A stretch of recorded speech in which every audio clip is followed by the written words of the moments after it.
Here we are. All right, now we're on. Hello, everyone. Welcome to the very first stream of the Happy Hammers, Part 1, when all you have is a nail.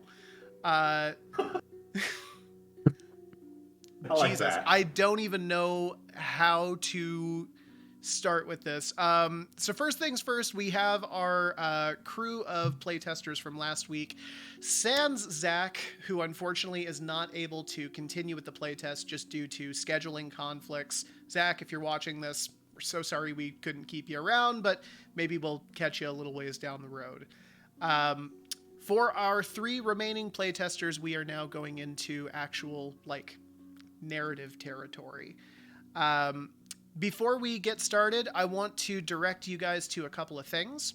The first thing is this dice pool that you see here on your screen. Now, you're going to have a miniature version of this. I'm going to do my best to keep up with it through all of the maps that we look at, all of the pages that we look at. And these represent additional dice that you all have available to you when you want to make a roll. If you think that roll is really important, you can choose to spend your caravan dice on that. I'll also remind you that you can regenerate those dice by acting in accordance to your caravan, which brings me to my next thing here. This is your caravan.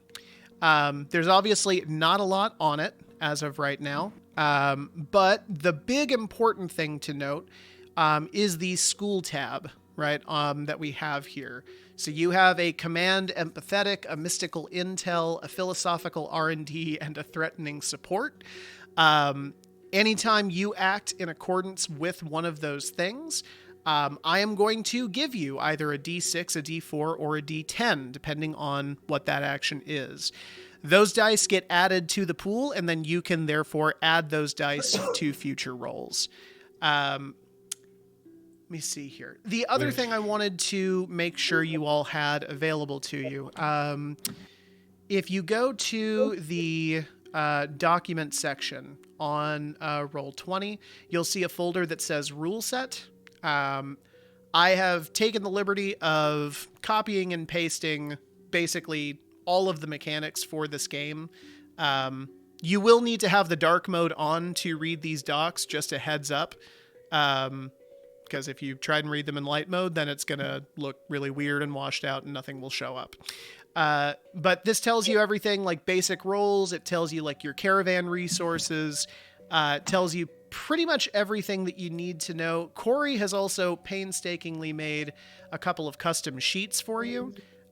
This is combat actions and quick rules specifically. These list out your different combat actions. They also list out just the general quick rules for the game. So these are resources that you have. I wanted to make sure you had these on Roll20 so you didn't constantly need to switch back and forth between a billion screens. Hopefully this will make it so that rule set is a little bit easier to handle, a little bit easier to just have on hand on the fly. Can I do a quick note? Yeah. Just so everyone's on the same page, because I know a couple of you have playtested with us before. Caravan resources are now very actualized in the game. If you look at the caravan resources table, in order to spend these die onto your rolls, you look at this resource table and pick an item that could potentially help you with what you're trying to do. The idea here is that you don't have to buy regular adventuring gear. You buy that with these resources, use them in clever ways to add additional die to your rolls. So, just as a heads up, that's how that works. Yeah. Through the abstraction. But I'll be quiet now. Yeah, so I think that with that, we are set, at least on our end. Are there any questions that the 3 of you have before we dive into tonight's adventure? Oh, I have so many questions, but I'm more excited for the adventure. Okay. Well then, let me go ahead and zoom out for just a minute. The world of Eba is a strange place. It's one that is fraught with disaster and calamity, but also one of rebuilding, one of gaining the earth back beneath your feet. It's a land that is far and spread apart, and generally occupied by 3 central cities. The city of Vigil, located up in the northern mountains, just on the crest of a volcano, teeming with star shatter energy. The desert city of Ishtas, the golden eye of the desert, watching carefully over the nomads as they pass. But our city takes place elsewhere, in the city of Orod. Now, Orod is a unique place in the history of Iba. It is a city that is, first and foremost, close to the water. If you call back to our world map, the other 2 are safely found inland, safe from the quick reef, safe from the ecological disaster that claimed this world so many generations ago, but not Orod. Orod is a place that is directly on the water, on the southern shore of the largest continent in Iba. More than that, though, a special piece of history for all of you, Orod is the home of the first Vault Peddler. Constance de Orod, charged of murder, given the only option for her freedom as diving into a dangerous ruin, catacomb found at the foothills of the mountains that back the city, and coming back out with a priceless relic, which she did, earning her freedom and starting what most agree is a fairly lucrative career. Ever since, talented, or, well, in your case, maybe not so talented, maybe fresher, maybe greener, parties have come to explore Orod. In part to pay tribute, maybe, to your roots, but in part, to get more of a feel of the city itself. You see, you're still, Henry, informed you about a potential lead at a venue known only as Blodzos. Didn't say much. Clearly they had just been out on the town drinking, but they did mention that there was the promise of a decently high-level contract located there. Now currently, your encampment is, well, right around here on the western gate of the city. Eastern gate of the city, excuse me. Blodzos is actually not far from where you currently are. It is here, in this little corner, tucked away in the slums of Orod. But before we get to all that, we zoom in on a caravan. A collection of vehicles and dirt and grime and the individuals who make it. As one very special Vault Peddler in making is conducting, let's call it, a workplace seminar. Hank, tell us all about it. All right, so Hank is conducting what is essentially a workplace seminar or a pep session. You could say it's a Vault Peddler version of what we get, those kind of first day on the job pep talks that, middle management is giving to new hires at a big organization. If you can imagine people like a big consulting firm, when they get through bright-eyed and bushy-tailed and, someone who's been there for a few years gives them a talk, it's like that, except if instead of a guy with a degree from Harvard Business School, it's this large, hulking 7'1" tall guy with a probable pituitary gland disorder, who is kind of just like sitting there over the makeshift bench, slash amphitheater, you can imagine visually kind of like Lucy's, seeking psychiatric help thing from Charlie Brown, except a little bit bigger, that is used by Hank for his various puppet shows. And he's kind of like leaning over this, his massive swollen barrel-like arms kind of perched over this, and he's talking. Hank is not usually the most articulate or loquacious person. I'm not even sure he knows how to read necessarily, but he's speaking to the rest of them and is giving everyone a very serious, earnest, believes in his, authority to give this pep talk about how, we're all in this together. We're going to be taking on this massive contract, and if we really figure out how to learn together, we can, come away with this, much wealthier than we would before. And if we don't learn how to work together as a crew, I'm gonna beat us all with Lucille. And Hank breaks out this big pipe that he uses largely because Hank had a bit of a background as an enforcer for hire in a previous life for various underworld types, bookies, racketeers, local mobs. One could say a freelance shakedowner. And he used Lucille to do this. And Lucille is a scavenged steel pipe of some kind that normally would require for a regular sized person 2 hands to like heft like this. But Hank kind of grasps around one hand and sort of like he sort of carries it with him. And in this case, he's using it not as like a literal like cudgel, but as almost like gesticulating it like a professor giving a elaborate talk about quantum. Hank has no idea what physics is. He just knows how to smash things. And Hank is gesticulating this and is saying, not in a menacing way, but almost like jocularly, if we don't learn to, learn how to figure out to work together and bring everything we have, our 110% to this, we will, the unfortunate consequences, I will have to, bring Lucille down on all of us. And then Hank takes Lucille and knocks it against his thick skull and says, myself included. And thus begins the pep talk about how we're gonna really get this shit done. Thus begins? Oh, what's that? And thus begins? Because that was quite the introduction. Right, I thought I was going to be doing the monologuing. Nobody interrupt Hank, they're too scared. Well, absolutely not, especially not Yarrow at all. It's quite diminutive.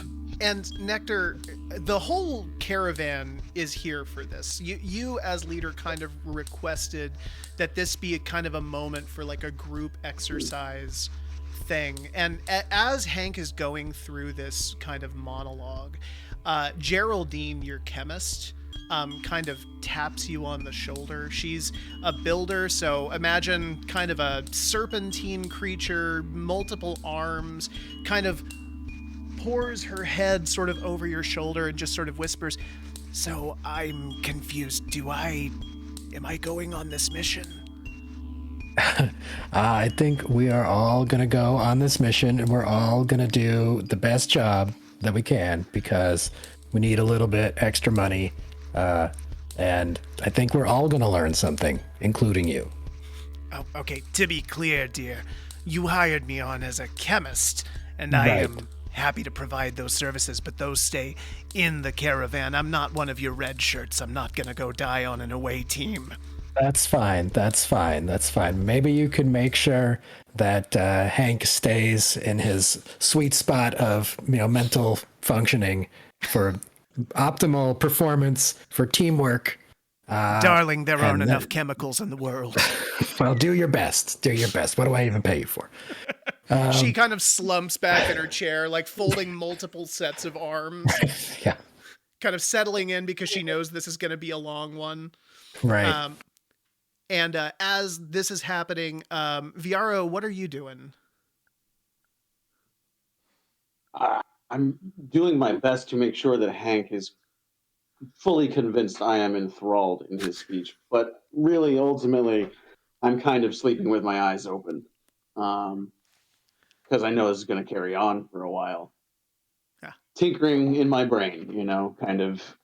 I can't do it here. I have things I could be working on in terms of building, but if I were to get caught by Hank, I would no longer build anything ever again. And So I just have to imagine. And as you do, you feel a slight tapping on the side of your leg, and it's Hen. And he kind of looks over at you and passes you a drink of something and just sort of like rolls his eyes back. Perhaps it'll help. I blindly drink it. Yeah, it's piss. No, I'm kidding. You would. No, I it's wasn't even offended. right. This is normal on Eba. No, it's wine. It's just something basically to cool your spirits. He kind of looks at you and he gives you like the hang 10. I don't hand it back as I nod. All right, cool. No worries. Just imbibing heavily. And the seminar kind of continues until it reaches this crescendo. As Hank, how does your talk end? So you get the disconcerting impression. I don't know how much of media from before the collapse has been preserved, but you get the sense that somehow Hank was exposed to and probably consumed a lot of like pre-collapse like sports movies and football movies. You get the sense he's very obviously seen Remember the Titans. And he is throwing out like lots of football jargon, like about how we're going to score a winning touchdown. With this, you get the sense that Hank does not have any understanding what this means, but he sort of like ends up with that. And he actually does an oddly good impression of a Midwestern, small town college football coach in his final, including the accent, like he's a little Wisconsin near the end. And gives that final speech. It's not coherent. It makes no sense. It's contextually inappropriate. But God damn it, the feeling is there, and Hank believes in all of us. He's got the vibe. Yeah. Yep. I feel energized. I feel more confident than before, for sure. Geraldine gives a single clap with each set of arms. and Hank, and before you go out, Hank unceremoniously, this is ending, like takes out a syringe of probably one of the chemicals you keep around to just keep him docile and just like jabs it into his left bicep. Anyway. Right. And at the end, I take off my rusted VR headset. Right. Which I've been wearing the entire time. Right. And with that, the three of you make your way over to Blotzo's. Now, Blotzo's is probably one of the less reputable places in town. I am curious, and the answer here can be whatever you guys want. How long have you been in Orid? Have you are you just visiting the city? I mean, do you normally operate elsewhere? I don't know. How long has this caravan been in operation, guys? Like, That's is a this really good fresh question. thing? Is that why we're getting such a pep talk? Is because like Is this maybe your we first didn't do mission? so well on the last one, or is this our first one? Yeah, I get the impression it's not the first one, but we haven't been around long enough to really get the ball rolling either. Like something like 6 months or something like that. Okay. I like the idea that round one didn't go so well, and this is the first Right. time we actually built it as a caravan. Right. We had no resources the first time. It was just the three of us. Mm-hmm. Yeah. Yeah. Okay. Yeah. Oh, go ahead. Oh, I said I agree. Okay, yeah. So, how long have you been in Orid then? I mean, has this been just kind of an Orid based operation? I'm imagining more like we're trying this city out because we kind of screwed up in the previous one and we're like restart kind of thing. So maybe only like We were a little big for our britches because anywhere else is like big boy territory. The idea of starting out where the first Vault Peddlers did and has such a high reputation, this is probably where a lot of newbies start. For Good sure. idea.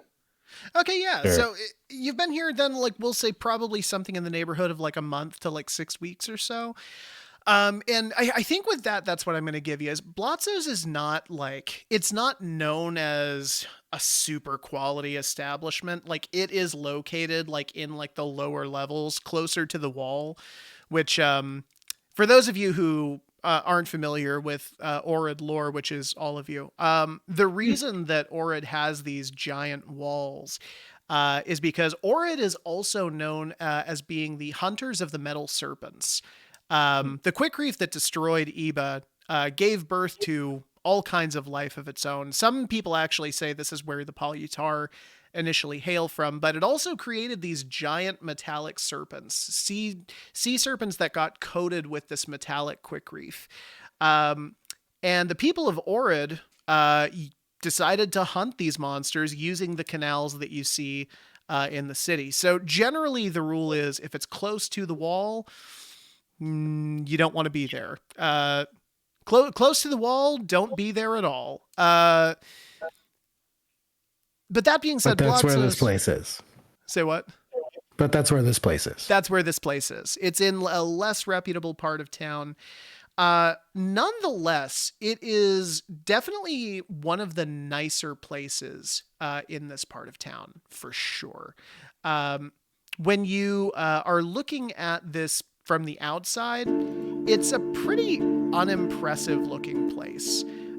This is just kind of a standard structure. It's pretty rusted out. But there's been some effort to kind of make it look naturally beautiful, which is rare for this part of town. There's coatings of vines that are kind of tastefully hung around the windows and doors of this establishment. And even as you all make your way inside, they do so as well. I have your stuff right here. It should be right here. As you make your way in, there is a builder that is sitting behind the counter. He looks at the three of you and says, "Good evening, gentle creatures. Are you here for business or pleasure?" And he kind of shoots you double guns, but like in a really shy way that like makes you think he's maybe not totally confident in the gesture. It makes sense that they're not the same for you. I take pleasure in my business. Okay, so drinks are... I'm going to use that in real life, by the way. We're here for blood. Oh, you must be the three. He kind of shuffles some papers and says, "Okay, just wait 1 minute for me." And he goes around here up to the door in the north, disappears for a couple of minutes, comes back and says, "Absolutely, he is ready to see you now." And with that, they lead you through this kind of back room. The area is sparsely populated. Like, it's not super busy, despite it being like the middle of the day. There are a couple of, we'll call them shabby looking creatures that kind of eyeball you up and down as you make your way into this room. And as you pass through the door, there is an ember fight sitting behind, or excuse me, I'm sorry, there's a Palutar.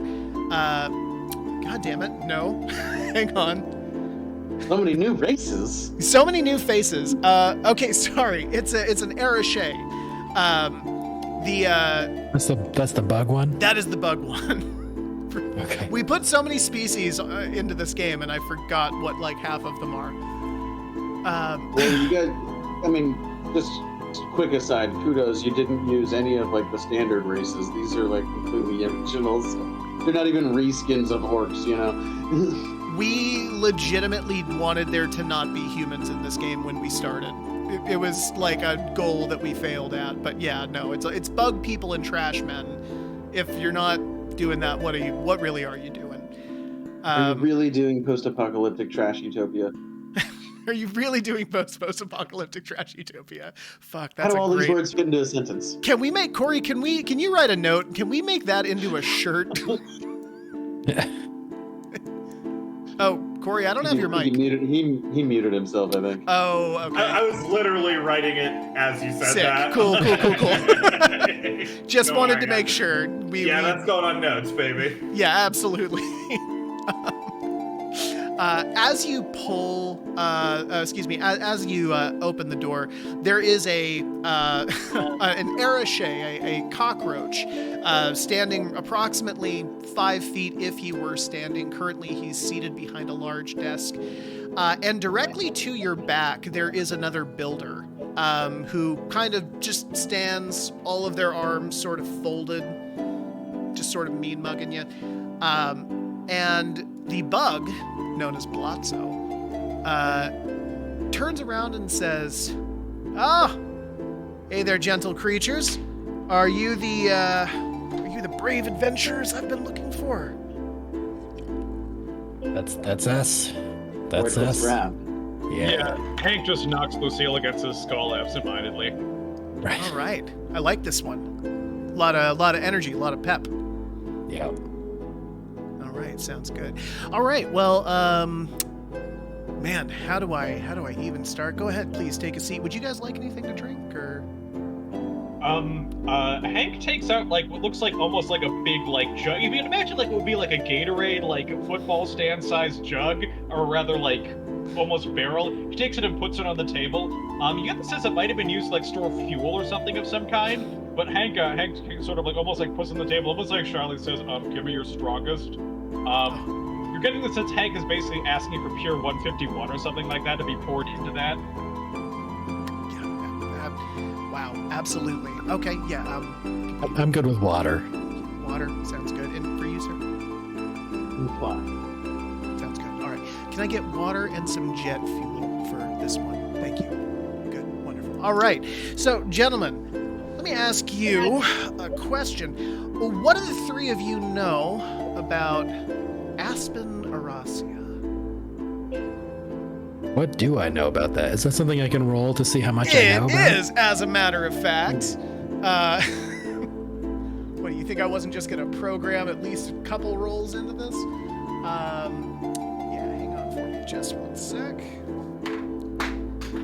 Yeah, so go ahead and roll. I'm going to say roll deduction. And given your history, let's have this be, I think, a holistics roll. Okay. So let's see. I'm just gonna do. Correct me if I'm wrong. You have a 4 in all your approaches, right? So that just doesn't really matter. For me, I actually have a D6 in deduction though. Deduction, impression, and brutality. I just meant all your approaches. And then Yeah, I have plus 4. Yeah. All right, so it's a 6 total. Okay, so we have a 6 total. Yeah, no, this is pretty common knowledge. So you probably don't know much given your history. But Aspen Arasia is a scientist. He's a pretty well-known, well-renowned scientist in the modern world. And he specializes specifically in the study of quick reef. Basically, what this ecological disaster is, what forms it. Word is he's looking on a way to fight it. Okay. So yeah, we know that he's kind of an anti-quick reef guy, that he's kind of trying to reclaim the world for us. We're familiar with his work. We follow him. All right, yeah, anti-quick reef, I like that. Don't think he would probably like to be positioned quite that way, but you know what? Man of the books is not my kind of man anyways. Here's the thing, funny enough, Aspen Arasia has recently come into our employ. I know. Okay. Right. Are you looking to remove Quick Reef then? Is that why you've hired him specifically? I am sure that whoever would be looking to have Quick Reef removed would certainly have a pretty penny to pay for it, which naturally is of great interest to me. I see. The problem is, unfortunately, Mr. Arasia left his research facility under somewhat tenuous circumstances, and, well, they would like him back, and to make things worse, he had to leave without any of his notes. I need those notes. He needs those notes. So I need you to make your way out to his research facility. I need you to procure those notes, and I need you to deliver them back to me. Simple enough, Well, right? I want to try to get a vibe on whether or not the Arasia guy was like forcibly kidnapped or not, because it's clearly not saying that, but he's kind of saying that indirectly.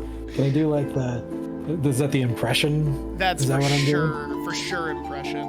And I think that how you approach this affects your approach. Like, Right. if you are trying to think about this just in terms of like a baseline, how do you read this guy? It would probably be Right. holistics. And if you're Right. trying to think about this logically, it's probably clockwork. But really for you, I guess it actually doesn't matter. That's fair. Because it's the same. But I guess, yeah, why don't I... Yeah, I guess I'm just trying to get a read for him and this establishment, like the guy behind me kind of thing, like we were kind of like being watched at the same time. Like I'm trying to, so I guess this is more of a, would you say, holistics if I'm like evaluating other people? Is that the idea? Holistics if you're doing like a vibe check. Clockwork if you're Yeah. trying to logic this out. I think I'm trying to vibe check. That's the check. way I Okay, do cool. things. I'm all Holistics about the then. vibe check. Yeah, and So, the information I give you will be based on that. So this one's going to be an 8. An 8. Okay, cool. 4 plus 4. So here's what I'll give you on an 8. Because I was shooting for a 10. But even on an 8, what I will give you is that he is already giving you your job and he has not even shown you the contract yet. Right. That is, even for a new Vault Peddler, that's pretty odd. He seems very eager to have you guys agree to this and to sign See. off on the contract without really looking at it, which is, you know, I mean, anybody who's rented an apartment in the last 30 years will tell you, don't trust that shit, right? Right. Simple job, yes. Simple job.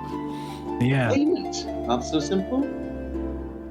Should we converse at all with Horacio to just get a vibe for like what kind of notes he needs? Like, is he around? Should we talk to him and get? I mean, like, Oh. surely he is the expert on the notes.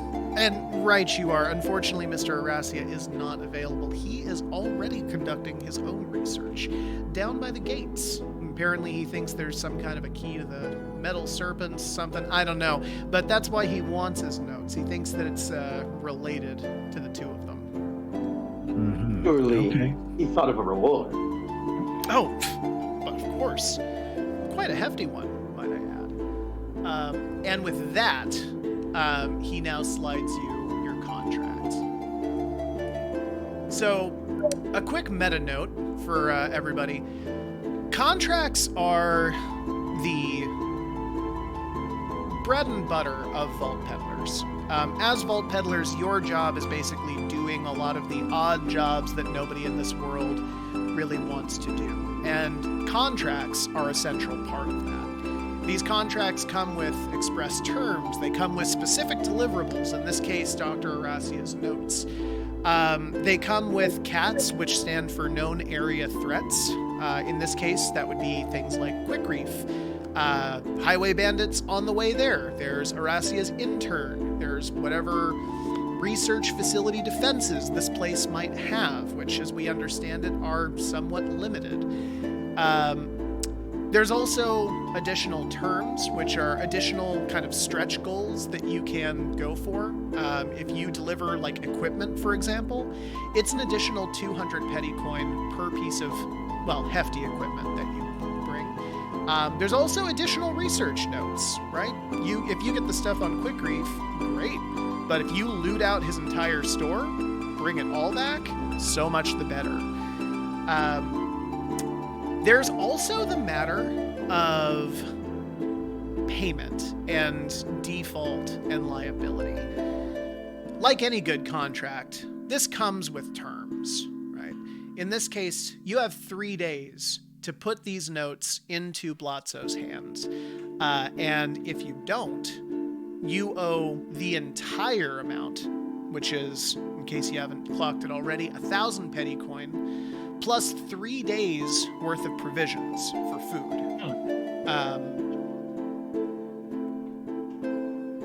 So you will owe that if we don't do it.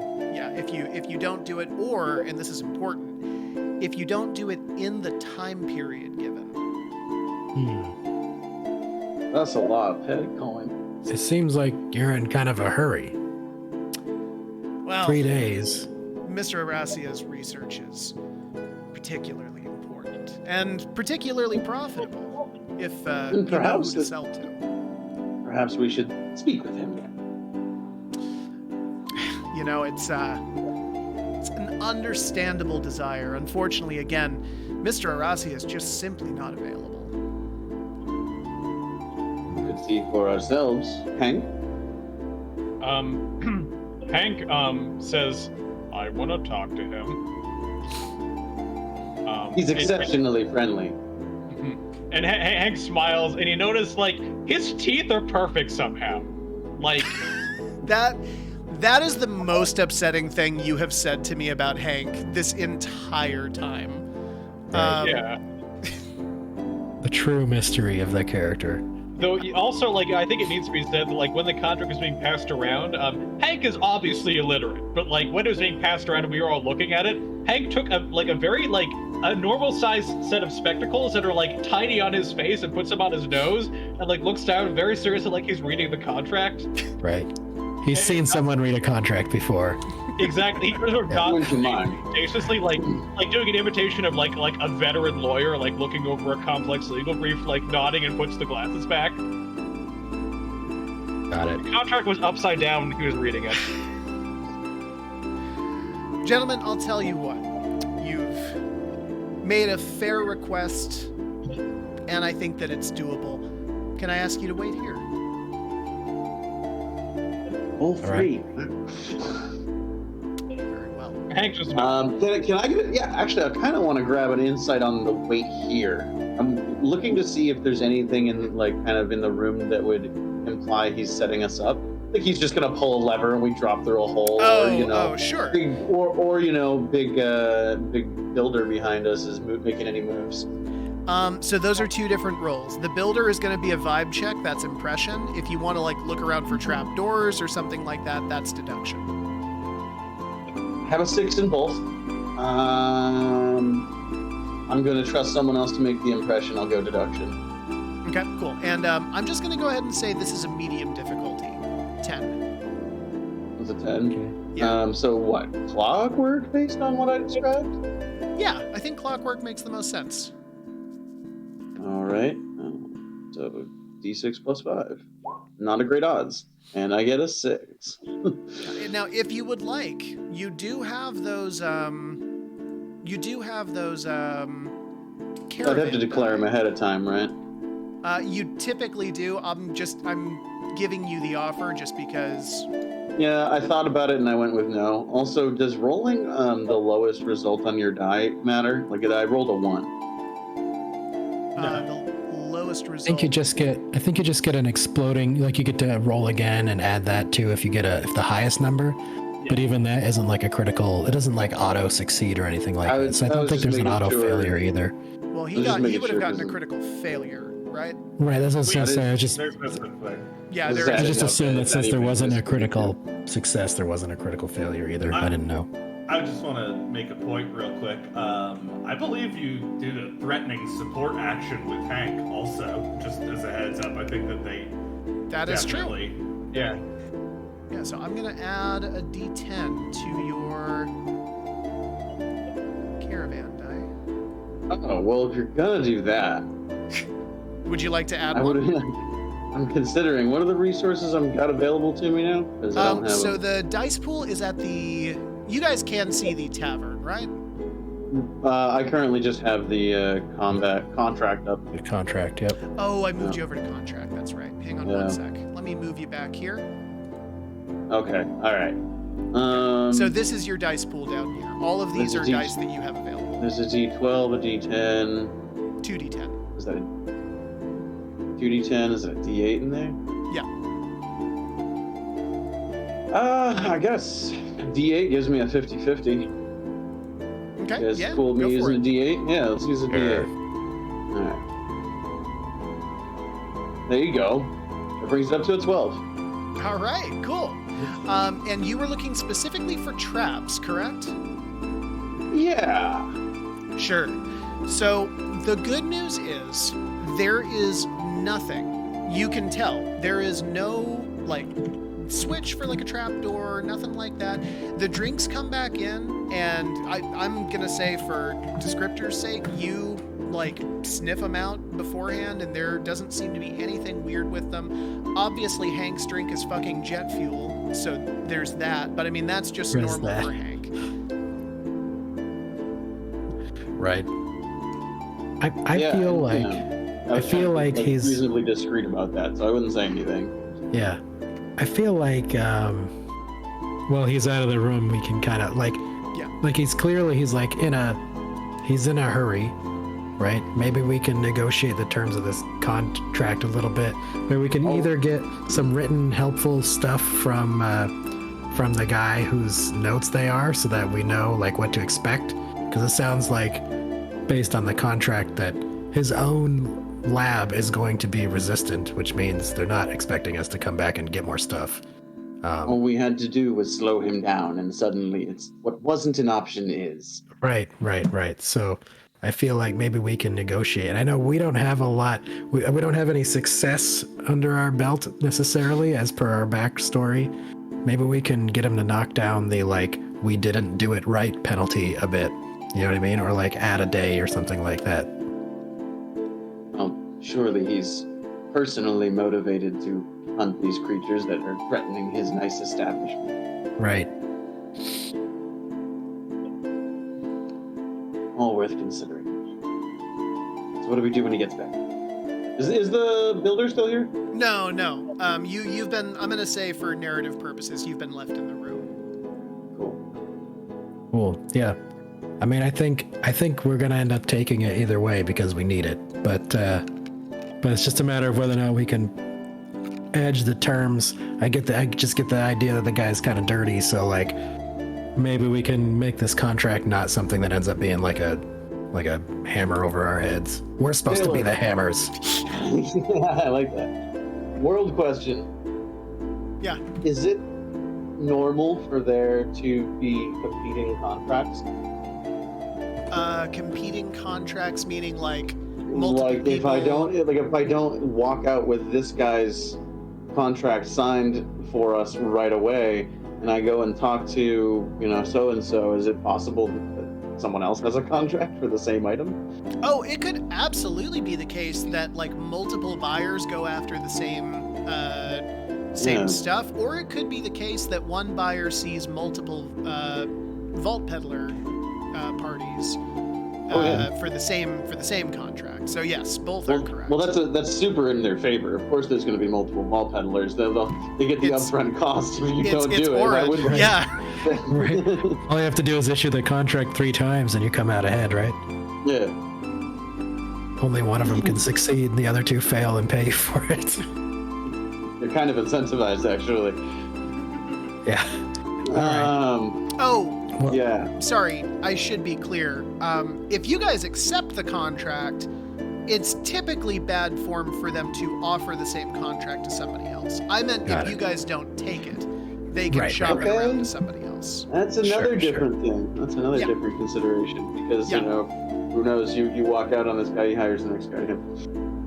How far away is maybe this not this time. place? Do we know that? Like where we're supposed to go yet? How far away it is? Like actually you do. I'm going to take you over to another map. So with this contract, you are given this kind of regional map of the area. So this is Orid, right, where you are. And down here on this peninsula, roughly about 50 miles by estimate of the contract, is Aspen's research facility. Not. Stone's throw away. No, we'll have to go through this realm. There's a bridge there that makes it relatively short, I guess, if we're not taking a boat. We don't have a boat available to us, so we're not sailing, is that right? I'm going to say you do not have a boat, no. Okay, yeah, so Although, we're going to have to... To be clear, we actually never established what your vehicles physically are in the narrative, but I am going to say you don't have a boat. Right. An airship. Yeah. Not yet. I'm going to trade away all of my point buy shit for one airship. Right. Yeah, seriously, I am the best vault peddler. I have the highest move. Our vehicle is a horse-drawn wagon, except they just put the harness around Hank and he just drags it. There you go. Right. Like a red wagon. It's just a handle in the front. It's a radio flyer. Yep. What is it common knowledge what the status of the realm of the Glade Folk is, or should we make a roll for is that like hostile territory? Would a Embrophyte know about this? Yeah, tell you what, let's have our Embrophyte roll a deduction roll. I'm going to say that this is because of the nature of the Glade folk, I'm going to have your roll plus obfuscation. And this will be, I think, deduction. Well, that's an 8. Okay, yeah. So on an 8, I'm going to say that what you know about the Glade folk is the biggest quality about them is that they are probably one of the least visible of the Emberfight clans. They're most notable because apparently they don't succumb to overgrowth, which is, I think, the biggest thing. Nobody really knows why. It's not even clear that they know why from what most outsiders have established of them. You do know they aren't super big fans of any kind of industrial tech. So taking your van through there is a potential risk. But so long as you don't disturb a whole lot, you should be fine. Okay. Well, I mean, as long as this isn't, 2 days away or something like that, I don't know how long it's supposed to take us. So, I mean, we only have 3 days. I just don't want to, if most of the time is getting there and back. But Yeah. I suspect that this is crafted in a way where that is a reasonable amount of time. I Should would say only- generally, yes. I only require maybe 8 hours or so there, so Yeah. I don't know. Seems okay to me. I like your idea of negotiating for less penalty. Okay. It's not necessarily we're nobodies. We can't ask for more reward if we're just trying to get a mission. Like I said, he is probably personally motivated, but maybe we can negotiate for less penalty based on the sin. Yeah, or if he insists that he can't produce the guy that we want to talk to, we should give him a list of questions to ask the guy, or that he can deliver us, that we can have this document that help us get through what we would expect to be there if he wants his notes, Yeah, I mean, it's a good approach. I just don't know what those questions would be off the top. Right. Well, I mean, I guess if there's a back door or any defenses or anything like that, so we don't trip an alarm or something like that. It sounds like we're basically stealing something from the place where he was stolen. That's the vibe I'm getting, right? So I don't get the impression he's here under his own free will. So it's going to be whether or Neither not. here nor there, right? I mean, I I'm here for suppose. the contract. No, I just mean as far as what conditions we expect the research facility to be expecting us when we get there, is whether they're oh, here's this stuff, we packaged it up for you. He forgot it, right? So as you're having the tail end of this conversation, Blotzo walks back in, and trailing behind him is a... hang on, what did I make this guy? What other alien race can I say 3 different What ones other first? alien races are there? Hang on, is this a trash person? Hey, by the way, I think that the leadership is being fairly empathetic right now, caring about whether or not this guy was kidnapped. I have no objection to that. Give me 1 minute. This game needs 2 GMs. I know. Next It's the generation. GM and the referee. This is literally why I have Corey here. He catches all the rules shit that I don't get. Just a clarification, when you do add those resource rolls, make sure to take a look at the caravan resource thing to tie an item to what you're doing. Yeah, absolutely. So anyways, as you're having the tail end of this conversation, Blotzo walks in, and another Emberfight tails in closely behind, and he's got a piece of what you can tell to be wood. It doesn't look like it's made of him or anything like that. He's not missing a finger is what I'm trying to imply, but sort of as he I just wanted to make sure. I know this is a suspicion you already have, but he comes in, and he's kind of twiddling it in his fingers, and he sits down and he say, all right, now what's so important that you take me away from my work? Well, we just wanted to know more about the notes that you need us to pick up so that we just want to make sure we get the right thing. We don't know anything about your notes. I was expecting there to be a ton of paperwork in your lab, so it's pretty easy for us to go all the way out there, grab your grocery list, and come back and think it's your notes. So, what can you tell us about what you need us to get? Right, so it's all right here on the contract. So I've got 2 sets of notes, and he kind of pours into all these different things that he has listed on deliverables. So I've got my physical notes. These are basically field notes. They should be in some leather-bound journals. I've also got some digital notes that I'm also going to need. They should have some they're like discs and they're floppy, and you put them into the computer. Do any of you use computers? Weird. No. Oh boy. All right. Well, you're gonna need to figure that one out because I can't come with you. You basically take one of these discs, and he pulls one out of this coat, and he puts it on the thing, and he says, there's a slot in the computer, and you put it in, and then you save it to the disk, and then you bring me the disk. Files are in the computer? Sorry. Be careful, Hank is going to do that. Right. As the three of you are looking at this disc. And I look over at Hank and I catch him kind of puzzled and perplexed, looking at the disc. I'll handle this. Right. Yeah. Yeah. Hank goes back to swilling back the jet fuel in his massive Gatorade jug. Horacio looks at Blotzo just come on. You said that you're gonna... And An accomplished man such as yourself, knowing the importance of your notes, cares about getting them in a timely manner. Is there any security we need to worry about? I mean, the security at the facility is pretty minimal. I'd probably be more worried about Persing. He was my intern. He's probably none too happy about me leaving, and probably will try to take most of that research for himself. You sure he's still there? I can only imagine if he's gone away, then he's likely taken my research with him, and it'll be up to you to find him. Where would he go? Where would somebody go with something like that? I mean, the truth is, you could go really anywhere. If he's actually made free with it, my best bet is that he's probably gone over to Ishtas. I can only imagine the eyes would probably pay a pretty penny for the research that I do have, but my gut tells me he hasn't left. I think he's continuing my research, and I think he's going to try and take it for himself.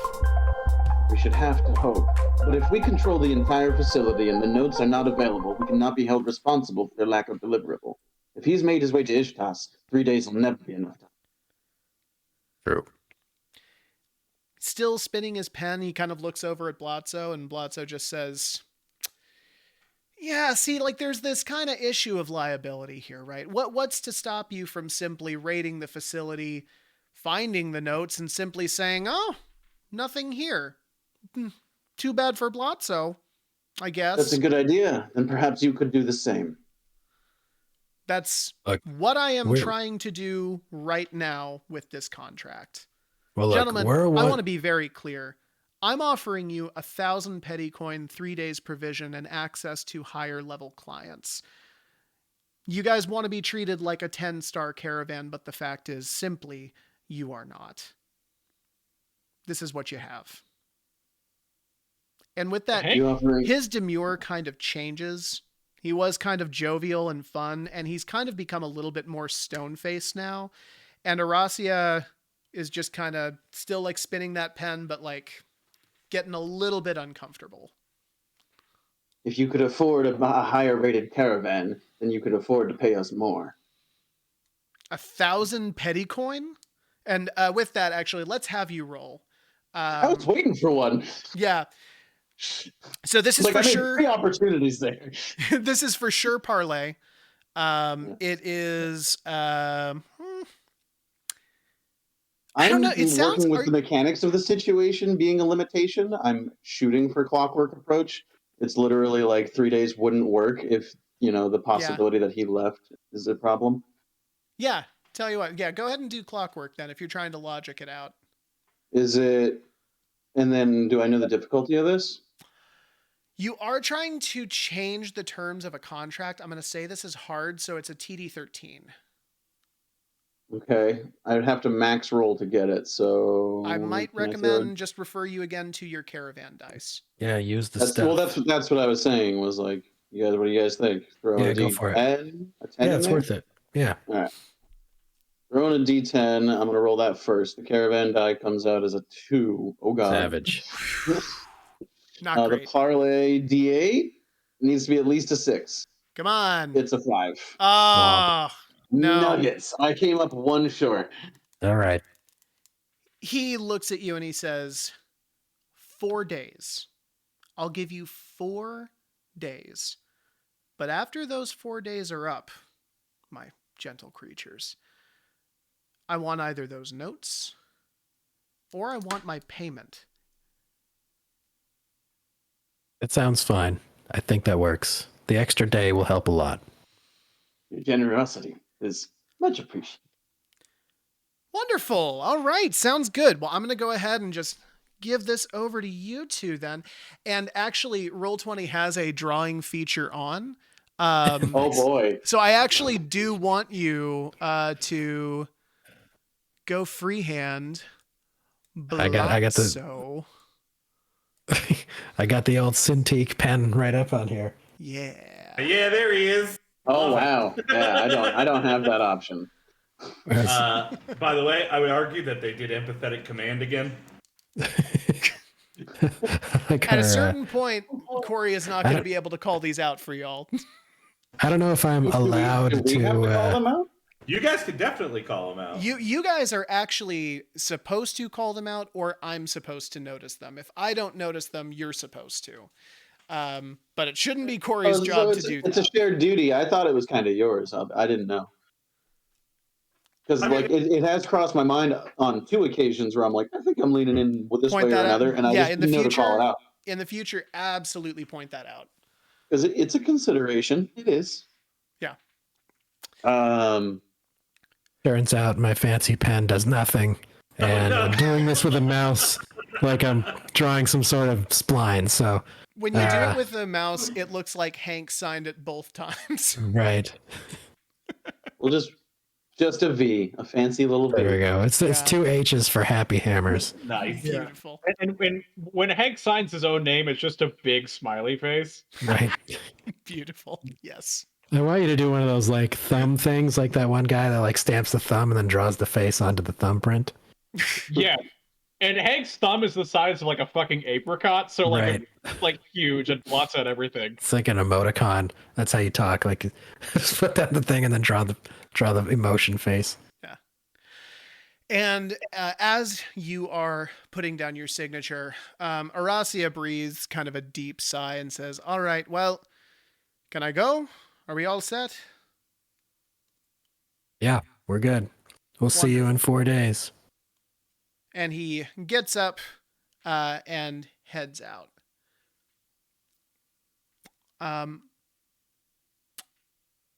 All right. Yeah. Where do we pick up our provisions? We'll head out of here. Yeah, no. So he makes arrangements with the builder that was standing behind you to have those provisions delivered to your campsite. You basically give him where you're at. It's not hard because you're like right down the road. And those provisions are delivered to you within the next 2 hours while you guys are getting set up to leave. Is there anything that you would like to do? I mean, this is your opportunity to maybe go shopping if you want to. You now have 500 petty coin in your coffers. So I had no idea. Yeah, you can spend quite a bit of money right now getting gear, getting like Is that in our caravan coffers or everybody has 500? it's 500 split between the 3 of you. It's a total 500 for the caravan. Gotcha. Yeah, because I don't have any equipment. Yes, that is what I gave you this money specifically to do. Okay. So yeah, Equipment table. I would direct you towards the equipment table under rule set. Yeah, I figure where I go is going to be determined by what I want. Okay. I need Probably a gonna weapon. need Yeah, we're probably going to need some sort of computer thing too. We probably would appreciate one, maybe even some spare discs or something. Well, we got a floppy disk, right? So we can. Yeah, they did give you one. Yeah, we have Hank too, though. And I've got a bonus when dealing. If it is old world technology, I've got my Rusted VR headset that gives me an additional D4 dealing with that. I've got really good clockwork. Be all right there. Adam is very Snow Crash right now, of every second of it. Let's see. So when I make a like a melee versus a ranged roll, what would the difference be between the rolls? The biggest one I think would just be difference in distance between you and the target. So like if it's a melee roll, like you think you have to be in the adjacent hex, unless you have like something like a whip. I just know like what skills do I roll? Like I don't even know what I should lean into. Like, I don't know what my stats are good for. Oh, I see. Gotcha. Yeah. So basically anything melee is for sure going to be a brutality roll. No question. Mhm. As far as using ranged weapons, it actually gets a little bit trickier. It's more about how you're using it. So, like, for example, if you're trying to snipe somebody off with like a bow and arrow, that would be like skullduggery. If you're trying to like calculate like a really difficult trick shot, that would probably be like deduction. If you're just using a gun in like a firefight, it's probably... I don't know. I guess that's probably a brutality roll. Yeah. Or like traversal or ballistics, I think could work there. Like, ballistics you're talking about skill. I'm sorry, those are approaches. Yeah. This is also kind of a mechanics about like melee and engagement that's might become kind of relevant for what Hank is doing over this little quest of ours. Lucille is a 1d6. Lucille would likely be. Let me take a look at my the guess weapons is here. that Tarnished Spike is probably the closest one. It's probably, I think it's just a 4 damage. Yeah. Yeah. 1d4. No, Nope, just just 4. four. It's damage damage. is flat in this game. Okay. Yeah, and in terms of like, because Hank's ferocity is a +8. Okay. Do you add that flat as well? So would it be like a 12, or does that like only play into rolls for skills? Ferocity. I'm sorry. Your approach is an 8. Yeah, he sunk a ton of points into. Yeah. So anytime you roll with a skill that you're using the ferocity approach, you will get a flat 8 to add to that. Okay. Yeah. So that impacts a chance to hit, but doesn't impact the damage. Correct. All right. Cool. Good. Just good to know. Well, it seems like we should at least have some weapon. We have none right now, right? Yeah. Unless you have one, yeah. Unless So you count Hank's puppets.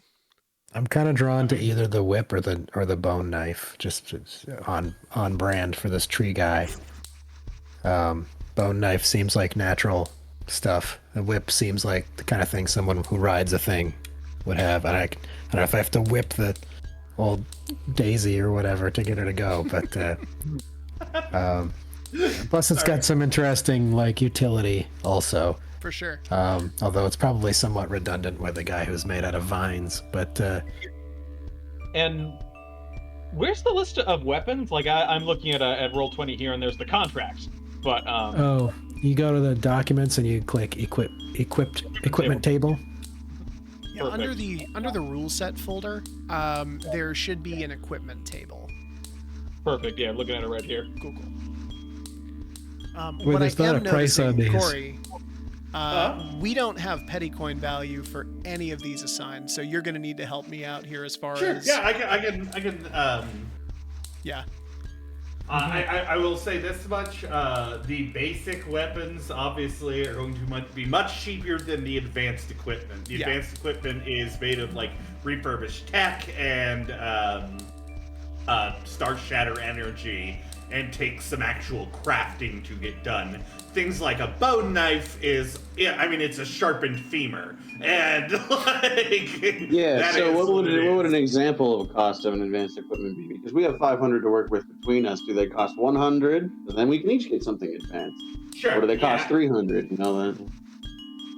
I think you're looking at like between 1 and 150 for the low end on advanced equipment, and for anything Taylor would deem like especially egregious, like I don't know, thunderous shit and armor might be on the higher end of things, like 250. Like it's pretty rare item because it was from a terrible monster bug that somebody murdered and took its chitin.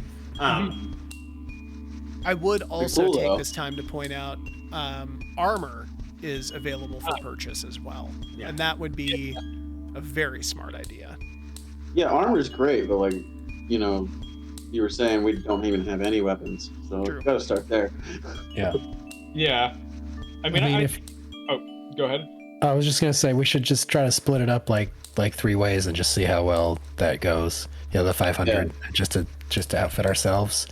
And I don't know what like an oiled hide and a grime whip comes up to, but that's what I would get if I was seems like I'm trying to. Sure. Budget. I think that an oiled hide is that is probably 25. It's a minus 1 to any social check. And you said you're getting the grime whip. Yeah. Yeah, it's similar cost there, 25, I believe. Cool. Yeah, I was looking at the armor as well. I think courtesy of Hank's background, he automatically comes with a weapon. Like I think that's the one I chose courtesy of because he's a Yeah. Yeah. Yeah, you did get that. You literally have Lucille. It's like Yeah, but Hank could probably use some oily hides to Sure. drape over himself. And I would probably want to go with those for our boy Hank as well. Okay. Oiled hide, 25. Oh, but I'll throw on a character. Hello, travelers. It's me, the merchant. Hello.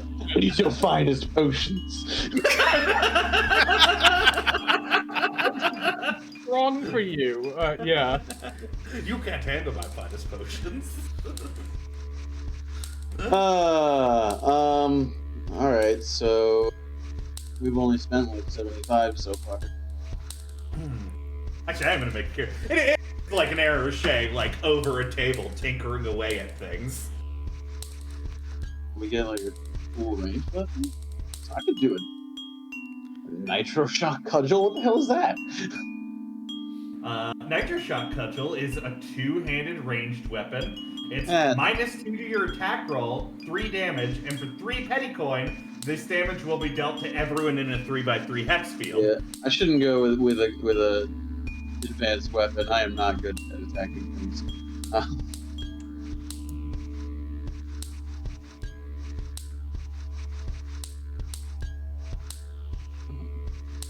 guess let's keep it. We'll take some cogs and gears. Mm-hmm. Alright, Cogs and Gears adds 4 to your armor nodes. And it is a -1 to your movement. Called Cogs and Gears 35. Cool. I think I'm gonna add a bone knife also, so that I have something that actually deals real damage. That is 10 petty coin, my friend. Oh, I that's a give steal. these things out. That's a steal. Yeah, they're made of bones. Don't ask. Don't ask. Well, I'm a tree. I don't even. That's like an See, exotic this material is- for me. Yeah, exactly. This is the kind of guy I like shopping at my den. I only need one weapon, so I'll take a tarnished spike. Right. Tarnished Spike 25. You pick up this tarnished spike from a merchant who is a tunneler, and he's holding a giant bolt in his hand, and he's saying, "To be or not to be, that is the question. Whether 'tis no, I'm sorry, how can I help you?" Are tunnelers traditionally philosophical? Are they well spoken? They're whatever I want them to be. Right, that's right. I mean, just as a lore dip, I mean, I think a lot of tunnelers probably do have a bent towards philosophy because they literally didn't have that before. I like that. So, All right. Well, should we get moving? I'm moving then. Yeah, are we all set? Does everybody have everything they need? How much would a sludge bomb be? Let's call a sludge bomb. Let's call that 40. I would also like to point out, are we starting as if they did their what do you call them? Vignettes? Oh, the caravan vignettes. Yeah, I was gonna go ahead and just say they had, but we can definitely do them. Just wanted to point out, especially for my man Adam, you do all have a bomb. Yeah, true. Well, now I have 2 bombs. Now you can juggle them. This doesn't mean I'm not gonna still take a bomb. I don't have like great places to put this on the character sheet, but Good note, thank you. yeah, like it is a serviceable character sheet, but I definitely have notes on it. Yeah. The intent was you could put them in reliquary. That's where it is going now, but Okay. the text is really tiny. It's a small box. It's a tiny text. It's overwritten by some art. Got it.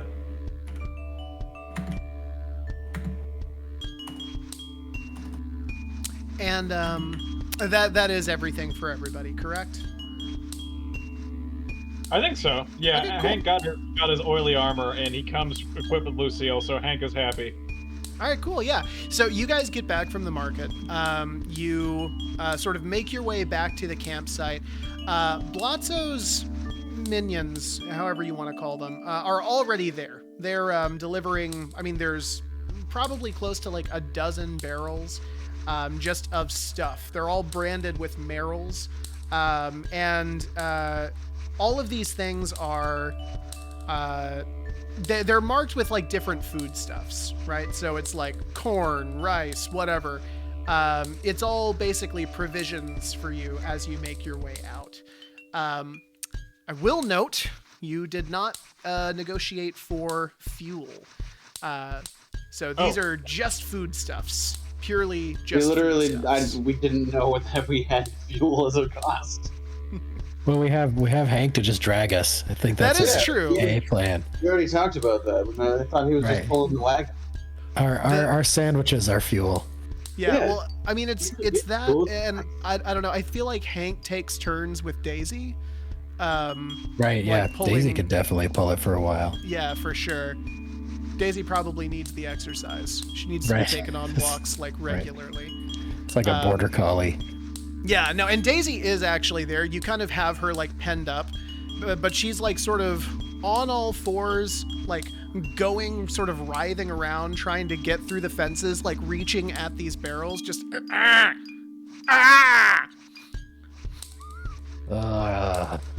Such a pain in the ass. Ah! How big is an overgrown, like SUV sized or school bus sized or like? Yeah, Like- I would say that's probably about right. I mean, and she's not like a dragon or anything like that, Right. but she is bigger than the average bear. Something Okay. like an SUV would be appropriate. Okay, cool. A very really- big dog. All right. Very good dog, too. Right. Sounds good. All right. I gotta go spend some time calming down Daisy and hooking her up to the caravan that she's about to. Yeah, we're about to get going. Is it like early enough in the day where like it's not like we don't really have a lot of time to waste. We're gonna have to go. Is this gonna be a night travel or? I don't know, but if we can have a vignette with the blacksmith on a way, that'd be great. 'Cause I more can armor is do always that. good. Yeah. So to answer your question, it's really about how you guys want to divvy up your time.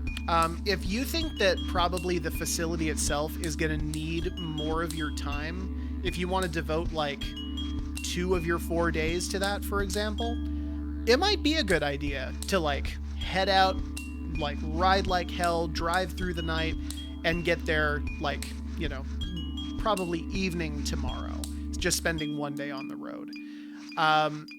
If you don't expect as much resistance at the facility, and it's going to be an easy thing, I don't know, a normal trip would probably take you something in the neighborhood of like a day and a half, something like that.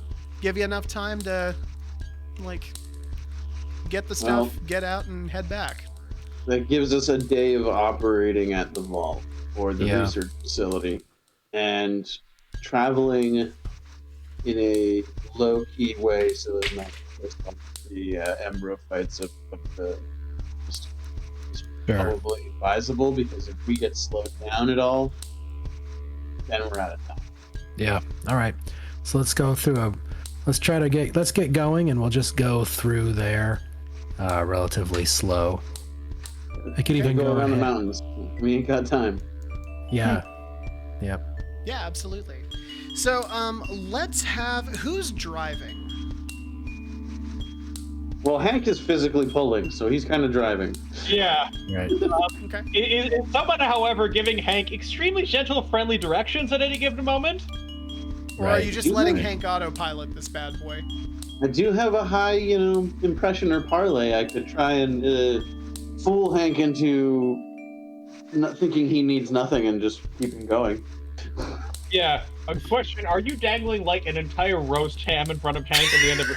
I was figuring, like on a stick with a rope kind of deal. Like, Is this Hank and Nectar's grandma pulling the caravan? Is that correct? I think they're gonna tag out. Yeah. He's starting. What does Daisy... Where does Daisy... Is she just in the back of the wagon while Hank is pulling? I think I think it's relatively effortless for her to just walk, right? And if I'm riding her, then she's not gonna like walk away, and that's really like a non-noticeable amount of weight added to the pile of sticks. Yeah. So it's really just like she's taking a break when she's walking, and then she's pulling when she's hooked up, right? So Yeah. Okay. I think that's the idea. So we can have. I don't know if Hank wants to. Why don't we have Hank sleep at the night shift, and we'll have Daisy pull during the night? She's not right. I'm not really getting a they need to sleep vibe from the overgrown thing. So, or you know what? We can have Daisy pull when we get to the Glade folk, if that might like change our disposition with the Ember fights. Great idea. And although, is that a bad idea? Well, I can at least be on top. Maybe that helps. I don't know. It sounds like there's some rules. It sounds like there's some rules we need to make. Yeah, she's gonna be there either way, so it's not like I can hide her. True, and with you as like the shepherd of her, that might make a little bit more sense. Might make a little help. Yeah. What's on your mind there, Taylor? Okay, so first things first, Viaro, you are guiding Hank along these roads, correct? Sure. Okay, cool. Then I'm gonna have you do let's have you do an impression.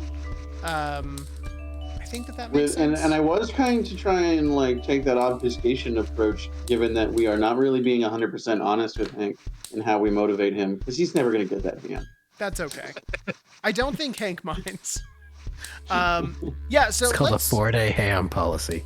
Yeah, so let's have you do an impression roll, and I feel like this is probably like adaptation. This definitely seems like making the best That's why I was trying to go obfuscation.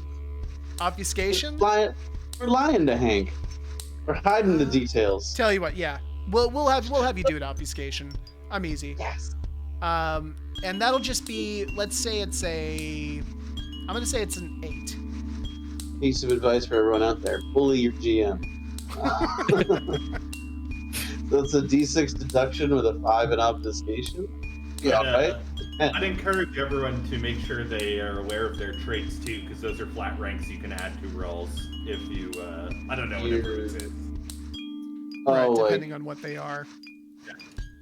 like the field research, or like what? Yeah, I don't know what anyone's are. I was just... Okay, yeah, I have the one rank that came with it. And it's only 5 skills. Cool. Yeah, so I passed that with flying colors. It was an 8. All right, cool. What did you get? Did you actually specifically roll an 8? No, I got a 5 with a 5 in obfuscation. So Okay, so 10. So you rolled a 2 over? Yes. Okay, cool. Hank, let's have you roll traversal. How does Hank approach this task? I'm curious. I mean, does he just like shut off his brain and just follow the stuff? Is he like angry about having to do this? So the thing is, I think Hank feels like is one of those like particularly big, physically massive people that feels he must conquer the physical world, and therefore like almost feels like pissed off at anything that stands in his way, including large distances, which Hank attacks. One could say ferociously. Yeah. Okay. Cool. Yeah. Give me a traversal ferocity, and this will be. Great. I'm gonna say it's still pretty easy. We'll say it's a 10. It's a medium. Okay. It's slash again R1d4. Yeah, I believe. Yeah. Yeah, that's a 10. Yeah. That is a 10. Okay. Cool. Yeah. So you guys make your way out of Orod pretty easily.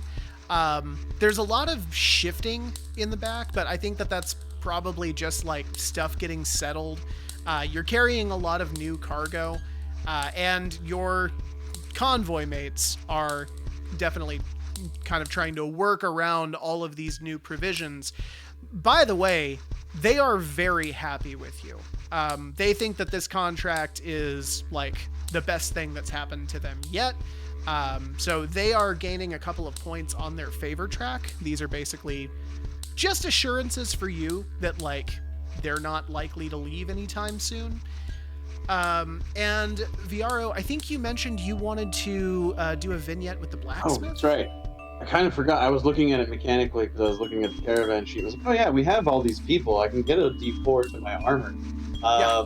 Yeah, it would make sense that maybe we're like looking over this new fog and gear armor that I have. Tested in a way that it keeps my joints shielded and covered up in movement and things like that. Custom fitting it.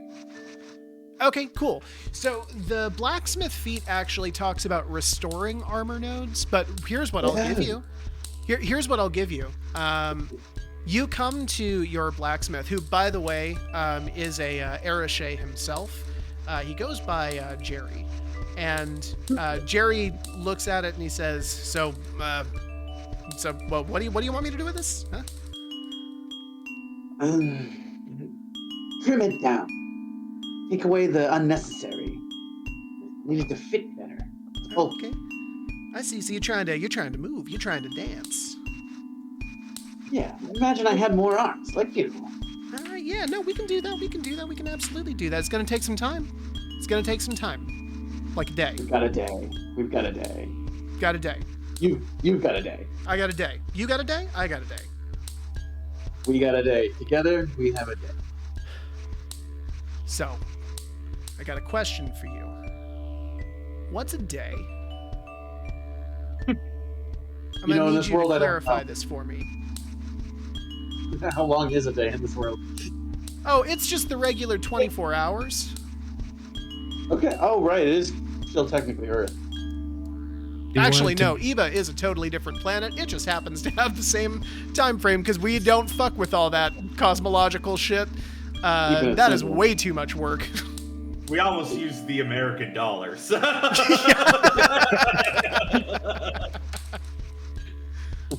No, he looks at you and he says, "Okay, but like, what's a day though?" Like, do you want it by the end of the day, like nighttime, or do you want it by the morning, or is that the question? Well, what I'm saying is, like, do you want it 24 hours from now, or do you want it, like, at the end of the next day? Do I have, like, a full day to do it? Because if I have a full day to do it, then that would, like, start next morning. I already got stuff on my plate, so, like, do I need to prioritize this, or do I need to, like, get to work on other things, and then I can have the full day? When does the day start, is my question. He kind of leans out and sees the pace of Hank. Yeah, you got at least. You can start this the next morning. Start of the next morning. All right, cool. What time? It's going to take us a day and a half, right? At this pedantic blacksmith. I love it. It's even more philosophical than the previous. This is why you need 3 blacksmiths. This I'm is why giving they him a called deadline. this is why they called Socrates the Mad Gadfly, because he just fucking annoyed the shit out of people until they killed him for it. I'm going to give him the deadline of when Hank is arriving at the Aspen Research Facility and tell him, you're the blacksmith. You figure it out. Okay. All right. Hardcore objectivism. I like objectivism. That's good. It's concrete. Begs a lot of questions, but it's actionable. It's actionable. And he just like takes the armor and goes. And Viaro, moving forward, until you get to the Aspen Research Facility, you do not have this bonus to your armor. Makes sense. When you get it back, you will have an increased movement in addition to the armor. Your movement will increase by 1, but you will have to survive this day and a half without it. It just negates the movement penalty that armor comes with, so we're good. Yeah.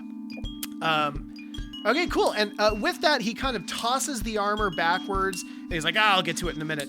And as it does, it knocks into one of the barrels that falls off of the back of the wagon as you're entering into the forest. It sort of rolls off of the road and down into some trees. Oh, I'm going to go back and get that. Yeah, we can't leave trash here. Yeah, Okay. I'll go back and get that. And as you approach this barrel, you note that something here is not right. You can't exactly place what it is, but the barrel... I don't know how to explain this any other way than saying, you know how stuff works? Like, you know how, like, a barrel rolls, right? When it's filled with inanimate objects. And this rolls with a weird kind of cadenced momentum, almost as if something is trying to, like, stop it from the inside. Something is wrong with this barrel. With this barrel specifically. Well, All right, I'm gonna check it out. So is it stopped moving now? It Now that I'm has. over It has. to- It rolls to a stop. It slams into the base of a tree. Okay. I'm just gonna like take 30 seconds to like listen to the barrel, like put my hand on the barrel, see if it's like warmer than I was expecting, see if it's gonna make. I just want to like investigate this barrel here. I love the idea that Nectar goes up to it and says, "This barrel's still warm." Right. It's a smoking barrel. I mean, in a world like this one, who knows? Right. Yeah. I Hey, mean, you like kind of have to treat everything as a wild card. I have a suspicious barrel. It could be a polytar. Anything could be a polytar. Let's have you. Let's. That's my favorite. That's my new favorite thing about the polytar. Polytars. Master of disguise. Polytars are the mimics of Eva. They're literally Yeah, any right. trash. I did fully forget to like describe like what Viero looks like. He is an amalgamation of trash. Like one leg is like a replacement prosthetic. The other's just like a crutch in the shape of where a leg should be, kind of deal. Like if he were to just lay down in a pile and sleep, you'd think it's a pile of garbage. Amazing. Love it. Nothing less than what I would expect. Nick. Let's have you roll- Huh? The deduction type situation. If you want to make the argument for deduction, that's fine. I was gonna say Are you appraisal, but communing actually with the you're not barrel? determining worth. So I think actually it's either deduction or impression based on what you think is in the barrel. So let me get this straight. The fact that I have a weird vibe about this barrel is because of the way it wobbled over, right? Yeah, it looks Okay. weird as it's rolling down the hill. Okay, so yeah, I feel like this is a deduction thing. I'm like, why? So I'm like, is it off balanced? Is there not a bunch of food in it? Is it like, because that's what I'm thinking is in it. That's what's supposed to be in it, right? Yeah, it is supposed to be filled with food and provisions. All right. Okay, so I'm just gonna go. Yeah, we're just gonna try to do the thing. But I'm feeling like maybe there might be someone in it at this point, like we're accidentally smuggling somebody out or something. There's a heavy implication, but you're on your own. I'm up on the hill wrangling Hank and making sure the caravan doesn't run away on us. Well, It's ham wrangling, please. all right. Well, Speaking, seductively at the end of the stick. this is a plus. This is a 6. Okay, a 6. I'm gonna say on a 6, you're really not sure. Okay. That's a Well, weird thing. I'm gonna take out the old bone knife and just kind of pry open the lid on this paint can here and just take my Leatherman, as it were. Just And- kind of. And as you do, Yeah. two tree arms holding a twig pop out and say, "Don't hurt me. Just don't. It's Bro. Okay, no, don't worry. This is out of the barrel. out of the barrel." Yeah. And he Like poked through the barrel, or like. You know what? Yes. He's wearing Okay. he's wearing like barrel pajamas. Okay. No. Okay. No, right, no. all right, I was thinking out of like the main hole that you had like. Oh, opened. okay. Like at the top. Yeah, he's got Don't his shoot. hands up. Is what he's trying Okay, to do. He's okay. trying to show you he's not a threat. And he All says, right. It's All right. another tree thing. Yeah. It's like a okay. So I'll be like, all right. I'll put my bone knife away. I kind of like want to look in there. I guess at this point I'm expecting like a tiny embryophyte. The barrel is bigger than that, and actually, who crawls out is a full-grown embryophyte. Like a who- 7-foot tall tree dude. They're big barrels. Okay. And just then you actually hear like calling out over like from the caravan, "Hey, animate tree, how's the inanimate barrel?" Yeah, no, we should probably stop for a second because there's weird stuff going on with our barrels.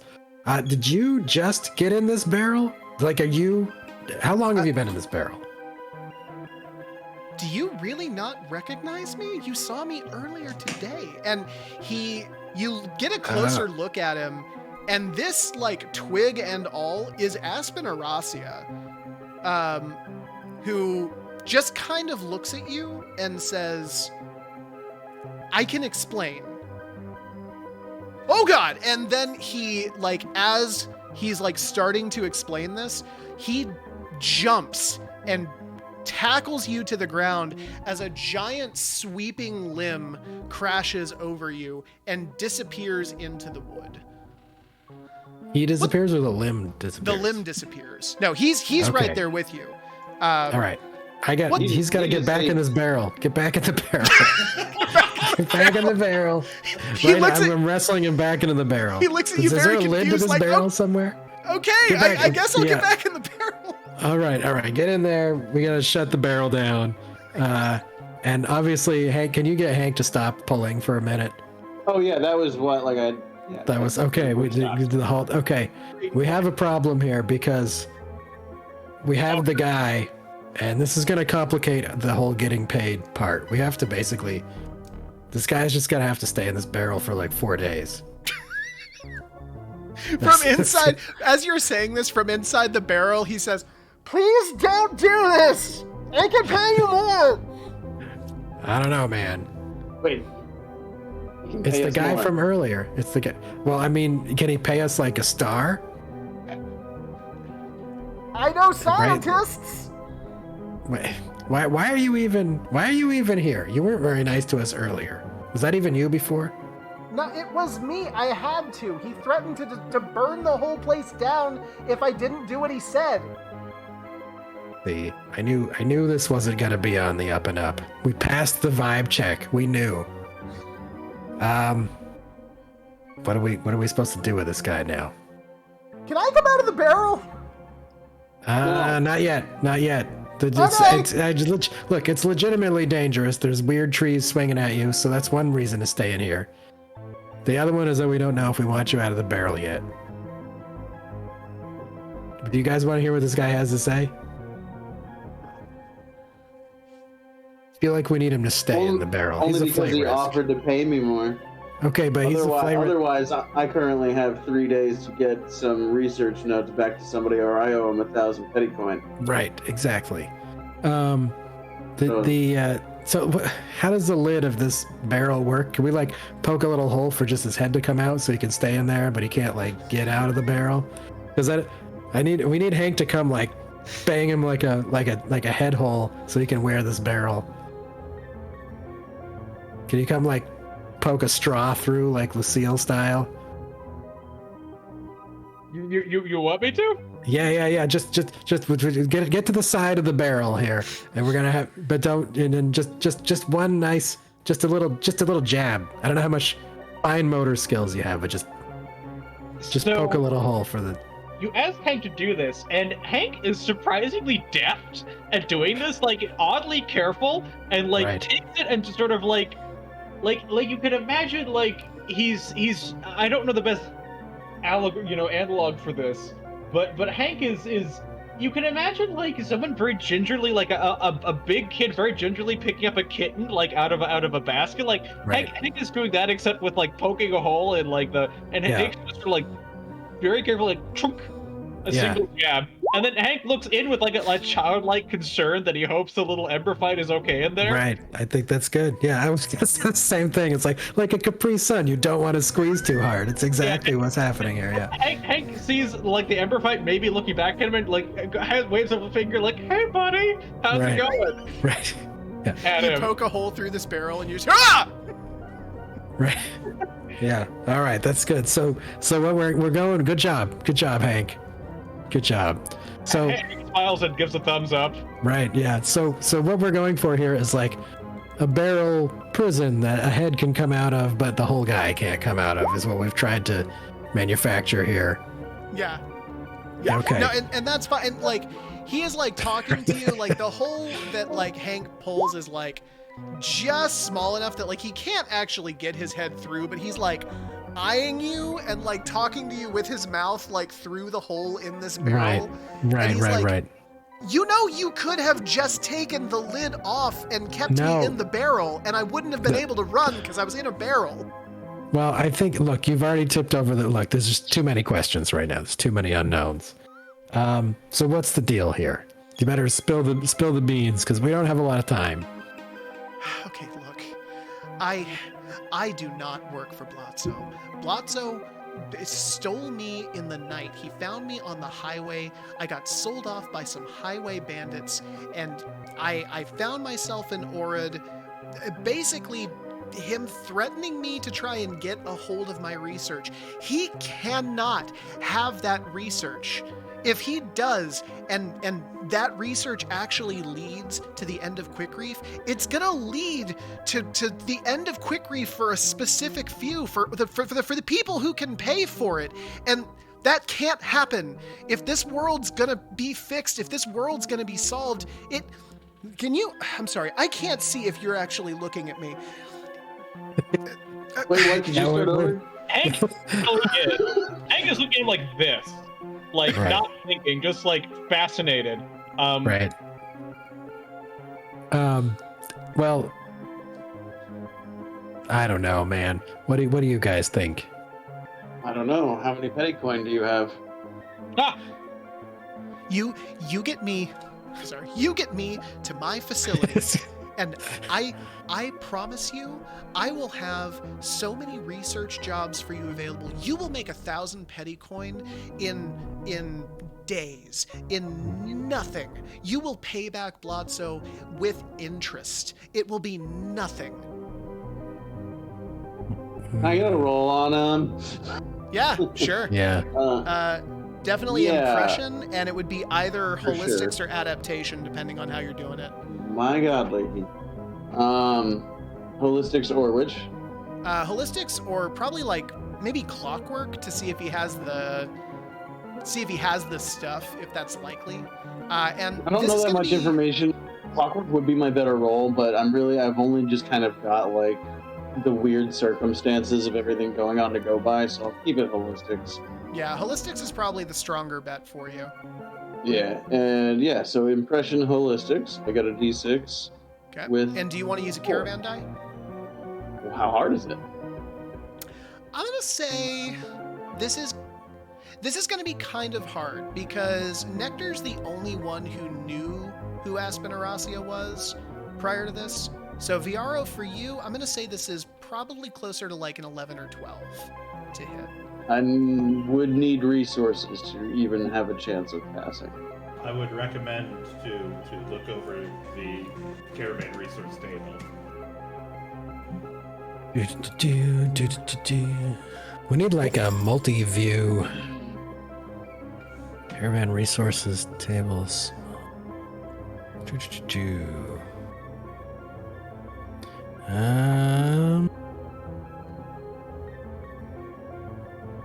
So one of the things explosive. one of the things that would be a D8 usage is Fool's Gold. Okay. Using it as a bait to see if he can recognize that it's fake gold. Oh, interesting. Okay, yeah, I like that. Basically, kind of seeing whether or not this guy even knows, like... How to pull a fast one on me, or if he's Yeah. just desperate, you know. All right, yeah, sure.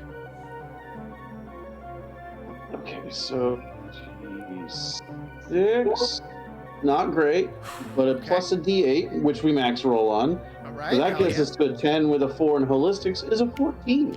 Hell You get to yeah. roll another D8 too. Oh, natural, baby! Oh, that's right. Hell yeah, roll that. Critic. Oh, my dang. god! It's gone infinite. I think that just became real gold. Actual gold you handed to me. I'm fooled by that gold at this point. Up as a 28 all told. Jesus Christ. Okay, yeah. So here's what you're getting off of a 28.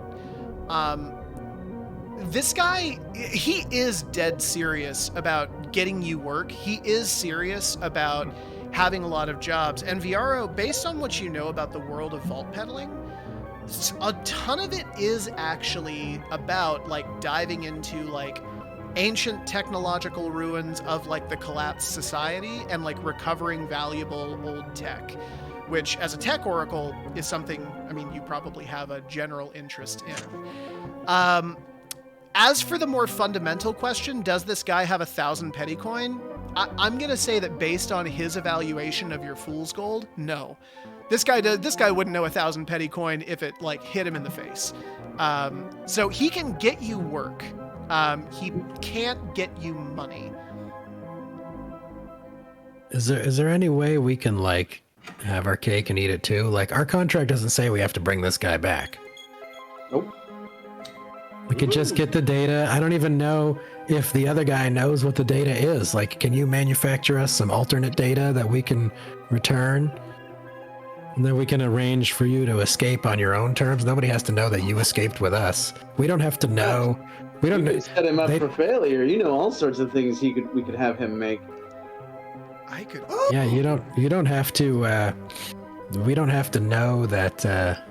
You know, like you don't. It doesn't ever have to be known that you escaped on our caravan. Huh. We'll just come back, and he'll have to honor the plan, honor the contract, and he'll never know whether or not your research is the real research or not. I could. Oh, could be the real research. Maybe you're just a fool. All the same to us. I could go home. I could. As soon as you're at the I don't know. barrel, I don't you know can go how I home. would do it, but yes, you All get right. me to that facility. I will cook something up. It may take all of your time to get it back to him, but if you get me there, if you get me to my computer, I can figure out something. You can get your money, and you can get the jobs that I can give you. All right. And if you don't get us jobs, I would love it if you would just take that as like, hey, we helped each other out kind of thing. But no, I'll get you your jobs. Don't worry. He kind of looks at Hank like, no, but you'll get your jobs. All right. I'll I mean, see to it. we don't want to remember where it is you went. So you know, it seems like everything will work out. Well, I mean, the simple answer, right, is, I mean, you never saw me. This never happened. Right. Would it be possible for me to get out of the barrel now? no. And if you don't get us our jobs, nobody will ever have seen you. Okay, I the think tone of we these should- negotiations are really wobbly right now. We have high ferocity, all right? This is what we do. I am gonna say for the record, this is very I am threatening. arguing- This is very I was gonna say, threatening. This is you- very you should threatening feel- support. You should We will definitely get provide another support, D10 for but under a this. threat. Yep. This is the definition of threatening support. Yep. I think so- I honestly think you should stay in the barrel through this realm of the Glade folk anyway. So unless you have some sort of ties with these people that's going to help us get through. no, definitely not. All right. I think you should stay out of sight. Don't tend to do this. Well, hang on. Why should I stay? You're not out of sight. Well, You're an that's Emberfight too. You know, I'm known to mingle with lots of Emberfights. It's kind of my thing. I'm like the pilgrim of Emberfights, kind of sampling culturally, kind of finding my way around. Oh, I so know- these I know how guys, to- so these guys know you, is what you're saying. Well, I know their type, and I know a lot more customs for them than, so I think I can try to behave well enough. Real question, Elstragoon. Is your character lying? Are they bullshitting right now, or No, are they I mean- actually confident in their ability to? I think they're confident in their ability, put it that way, because like his whole thing is like trying to go out and like figure out, like as per his like background, that's like his thing is like he's trying to figure out like the different ways that different communities deal with their overgrown, and so that means like investigating each way, a little, at least a dabbling in each. He's at least done like Emberfight Culture 101 or something like that, right, for everybody. So For sure. it's better than nothing. It's certainly better than animosity. His research facility is on the other side of this, so he's. So what if that's the case, I just rolled for him to try and like evaluate you, but like I got like a 4. Like it definitely. Okay. Definitely, he doesn't really clock you, and he just kind of says, okay, I could be inconspicuous out of your. Sorry, where's your Are cart? you with how good are you with a weapon? What kind of weapon? Question. Like a bone knife, just saying.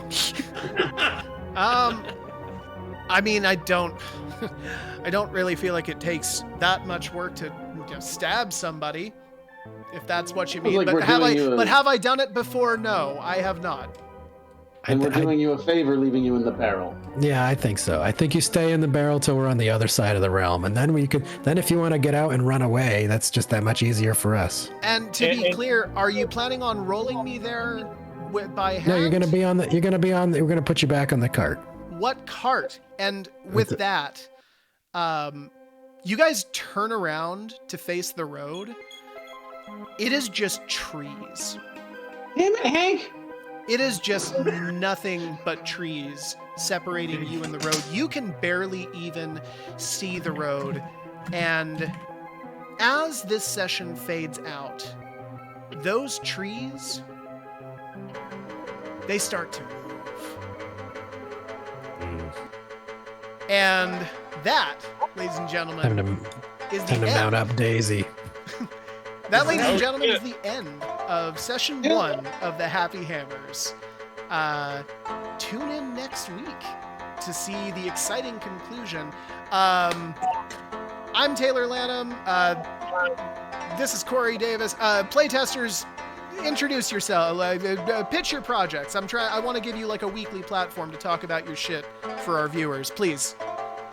Cool. I'm Adam Patterson. My current project, as I mentioned in the last stream, is I recently wrote and finished a book on climate change that I'm currently shopping to publishers. It is tentatively called The Burning Periphery, and if and when anyone is generous enough to give me a book deal, I will announce that very loudly, including on the stream. Probably from a mountaintop. My name's Adam Young. I don't have any active streaming projects going right now because Corey has decided to dominate as much of my time as he can with tabletop sessions. I do want to take the opportunity to advise anybody, if you find Taylor in real life and he asks you to go on a walk in the woods, don't go with him. This is the third time he's done horrible things to me in the woods. It's true. True. Yeah. Second time in a tabletop game. Thanks. Well, I'm Nick Trahan, and I've been working on a role-playing game project also, but I'm still churning on it. So we'll just you can tune into my stream at Els Dragon on Twitch if you want to follow along with that. That's all I got today. And one final note, if you liked the music this evening, it's because I wrote it. And there will be more to come in the coming weeks. If you liked any of the visual elements that you've seen tonight, it's because Corey made it. We do pretty much all of this stuff on our own. We currently aren't taking donations or anything like that. We just do this because it's fucking fun and we love doing it. So if you want to give our channel a follow, we greatly appreciate it. Stick around. We are going to be raiding another channel here in just a minute. But for now, I'm going to give all of us, myself not the least of which, a fucking break. So thank you all so much. Happy Hammers. Say goodbye. Yeah, hammer time. Later. Hammer time.